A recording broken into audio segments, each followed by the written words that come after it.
নমস্কার বন্ধুরা, মালতীর হ্যাংলা ছেলে তোমাদের সবাইকে স্বাগতম। আজকে দেখো, এই যে শীতের দিনে কই মাছ খাবো না এমন কোনো কথা আছে? শীতের দিনে কই মাছ তেল ঝাল, তেল কই, তারপরে ফুলকপি দিয়ে কই। আজকে আমি তেল ঝাল করব। মাছগুলো কিন্তু আমি ভালো করে ধুয়ে নুন আর হলুদ মাখিয়ে নিয়েছি। এদিকে কিন্তু তেলটা আমার গরম হয়ে গেছে বন্ধুরা। এবার এক এক করে মাছগুলো আমি ভেজে নেব। আর মাছগুলোর সাইজটা কিন্তু দারুণ, বড় বড়। এই মাছগুলো খেতে কিন্তু দারুণ লাগে। এই মাছের তেল ভর্তি তো খুব ভালো লাগে খেতে। কই মাছ যত একটু বড় নেবে তত খেতে কিন্তু অসাধারণ লাগবে।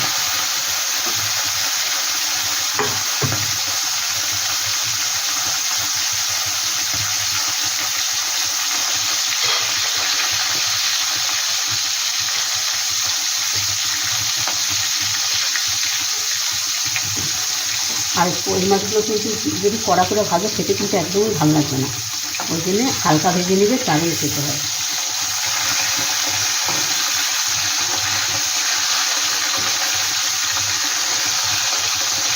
আমি কিন্তু হালকাই ভেজে নিলাম, একদম হালকা করে ভেজে নেব, তাহলে খেতে কিন্তু খুব ভালো লাগে।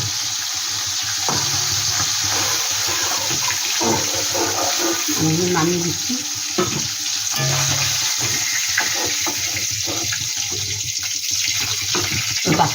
বাকি দুটো আমি একইভাবে ভেজে নেব।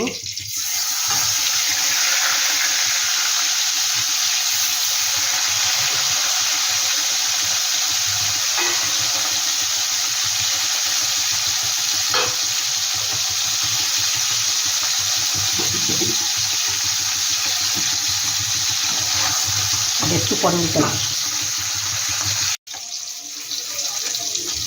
বন্ধুরা দেখা, এই দুটো কিন্তু আমার ভাজা হয়ে গেছে, আমি নামিয়ে দিচ্ছি।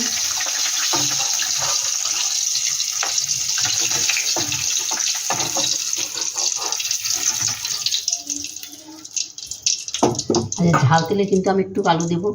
আলুটা কই মাছে দিলে অসাধারণ লাগে খেতে। তাই আমি একটা আলু নিয়ে 6 পিস করে আলুটাকে একটু ভেজে নিচ্ছি।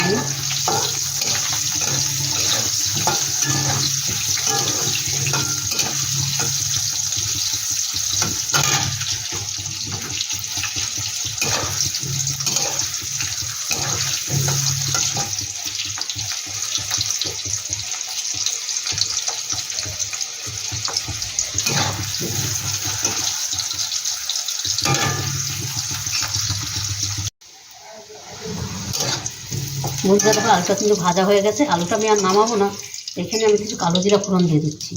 আর এই কই মাছের আসলে যে কালো জিরা ফোড়ন দারুণ লাগে কিন্তু। আর এখানে দিয়ে দিচ্ছি আমি, দেখো এখানে একটা বড় সাইজের, মাঝারি সাইজের একটা পেঁয়াজ আমি বেটে নিয়েছি, সেই পেঁয়াজটা দিয়ে দিচ্ছি। একটু পেঁয়াজটা একটু হালকা করে ভেজে নেব।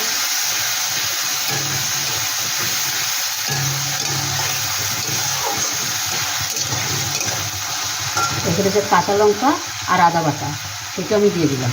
একটু একটু ভেজে নেব।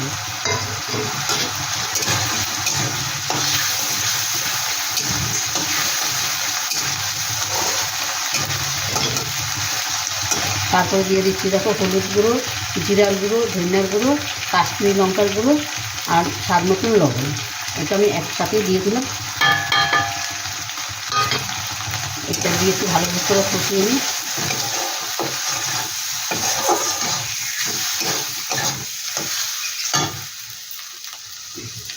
তারপর দিয়ে দিচ্ছি একটা বড় সাইজের টমেটো, আমি গ্রেট করে নিয়েছি, সেটা দিয়ে দিচ্ছি।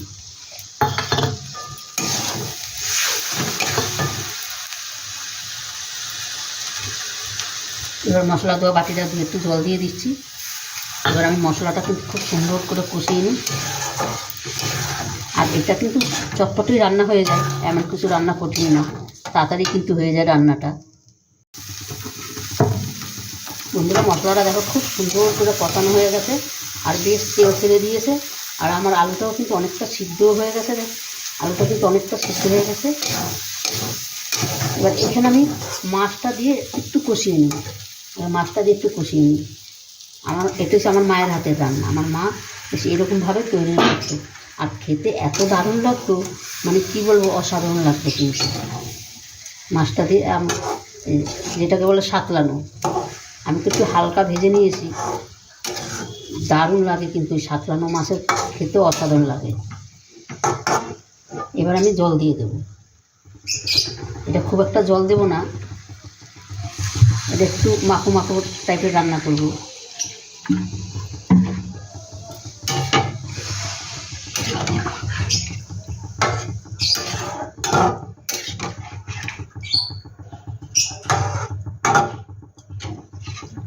এবার একটু ঢাকা দিয়ে আমি 5 মিনিট রান্না করলেই কিন্তু আমার তেল ঝাল মাছ রেডি। এনে 2টো কাঁচা লঙ্কা চিরা দিয়ে দিচ্ছি। আর তোমরা পুরো ভিডিওটা দেখতে থাকো বন্ধুরা, খুব খুব ভালো লাগবে। বন্ধুরা দেখো, তেল ঝাল কই মাছটা কিন্তু আমার পুরো রেডি হয়ে গেছে। আর কতটা সুন্দর লাগছে, কালারটা অসাধারণ লাগছে। আর মাছগুলো দেখো, মাছগুলো যেরকম দেখতেও সুন্দর, আর মাছগুলো কতটা চওড়া চওড়া। এরকম চওড়া চওড়া যদি কই মাছ হয় খেতে কিন্তু অসাধারণ হয়। যেরকম আমাদের ইলিশ মাছ যত চওড়া হবে তত কিন্তু খেতে দারুণ লাগে। আর এই কই মাছগুলো দেখো কতটা চওড়া আর অসাধারণ খেতে হয়, তেল হয় খুব সুন্দর।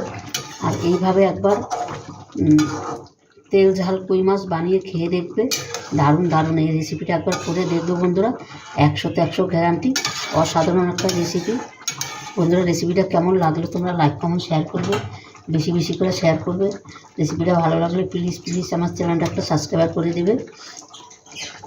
আমি কিছু ধনেপাতা দিয়ে দিলাম উপরে। আমার কিন্তু রান্নাটা কমপ্লিট হয়ে গেছে। এবার এটাকে আমি বন্ধ করে চাপা দিয়ে আমি রেখে দেবো। এখন আমি ঢালবো না, পুরো চাপা দিয়ে আমি রেখে দেবো। বন্ধুরা অবশ্যই রেসিপিটা ভালো লাগলে তোমরা লাইক কমেন্ট শেয়ার করবে। আর এটা কিন্তু বেশি ঝোল করলেও ভালো লাগবে না, একটু মাখো মাখো টাইপের করবে, দারুণ লাগে, অসাধারণ কিন্তু লাগে খেতে। তো বন্ধুরা আজকে আসছি, কালকে আবার দেখা হবে নতুন কোনো রেসিপি নিয়ে। তোমরা ভালো থাকো, সুস্থ থেকো, টাটা, বাই বাই।